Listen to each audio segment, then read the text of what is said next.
வீரர்கள்லேயே ஒரே ஒரு வீரனோட வீழ்ச்சிக்காக கிருஷ்ணன் திட்டம் தீட்டினார். அந்த வீரன் யார் தெரியுமா? விதுரன் தான். விதுரன் யாருன்னா திருதராஷ்டருக்கும் பாண்டுவுக்கும் அடுத்து உள்ள தம்பி.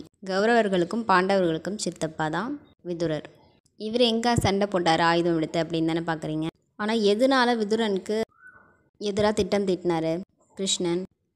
அன்னைக்கு பாண்டவர்கள் பகடை உருட்டும் போது விதுரன் அதை எதிர்த்து கேள்வி கேட்டிருப்பார். என்னதான் எதிர்த்து கேள்வி கேட்டாலும் கூடவே துரியோதனன் சொன்னதை தான் அவர் கேட்குற மாதிரி வரும் போரில். அதே போல் விதுரன் வில்ல எடுத்தார் அப்படின்னா யாருமே ஜெயிக்க முடியாது அப்படின்னு உங்களுக்கு தெரியும்.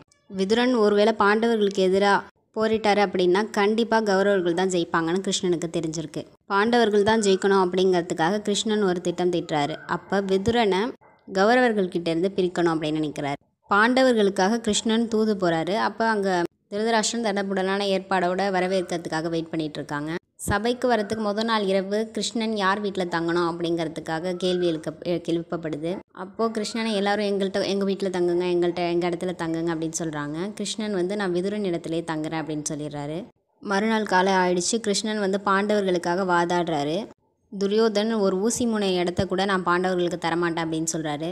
கிருஷ்ணன் அப்போ யுத்தம் கண்டிப்பாக நடக்கும் அப்படின்னு சொல்லிடுறாரு. அப்போ கிருஷ்ணனோட தேரோட்டி சொல்லிட்டு வெளியில் வந்துடுறாரு. கிருஷ்ணனோட தேரோட்டி கேட்குறாரு, எதுக்காக நீங்கள் விதுரன் இடத்துல தங்குனீங்க அப்படின்னு. அதுக்கான பலன் கொஞ்ச நேரத்தில் உனக்கு தெரியும் அப்படின்னு நினைக்கிறேன் அப்படின்னு சொல்லிட்டு வெளியில் நிற்கிறாரு. உடனே விதுரன் அரசபையை விட்டு வெளியில் வர்றதை பார்க்குறாரு கிருஷ்ணன். அப்போ உள்ளே என்ன நடந்துச்சு அப்படின்னா, கிருஷ்ணன் வெளியில் வந்ததுக்கப்புறம் எல்லாரும் கெஞ்சுறாங்க. துரியோதனன் கிருஷ்ணன்கிட்ட நம்ம எல்லாத்தையும் நம்ம திரும்ப கொடுத்துடலாம், பாண்டவர்களுக்கு போர் வேண்டாம் அப்படின்னு சொல்கிறாங்க. ஆனால் துரியோதனன் கேட்குறதா இல்லை. விதுரனும் சொல்கிறாரு. ஆனால் ஏற்கனவே விதுரன் மேலே துரியோதனனுக்கு கொஞ்சம் கோபம் இருந்தனால இவர் பாண்டவர்களோட கட்சி அப்படின்னு சொல்கிறாரு. போதாக்குறைக்கு கிருஷ்ணன் வேறு அவர் வீட்டில் தான் தங்கினாரா, அதனால் இந்த உறுதி செய்கிற மாரி பேசுகிறாரு.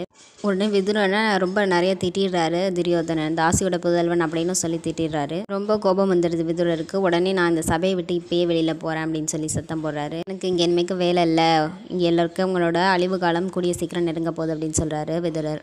அதே சமயம் நான் பாண்டவர்கள்கிட்டையும் போக மாட்டேன் அப்படின்னு சொல்லி தன்னோட வில்லை 2 உடச்சி போட்டுறாரு விதுரன். குருஷேத்திர போர் முடிகிற வரைக்கும் தீர்த்த யாத்திரையிலேருந்து வரவே இல்லை விதுரர் அப்படின்னு சொல்லப்படுது.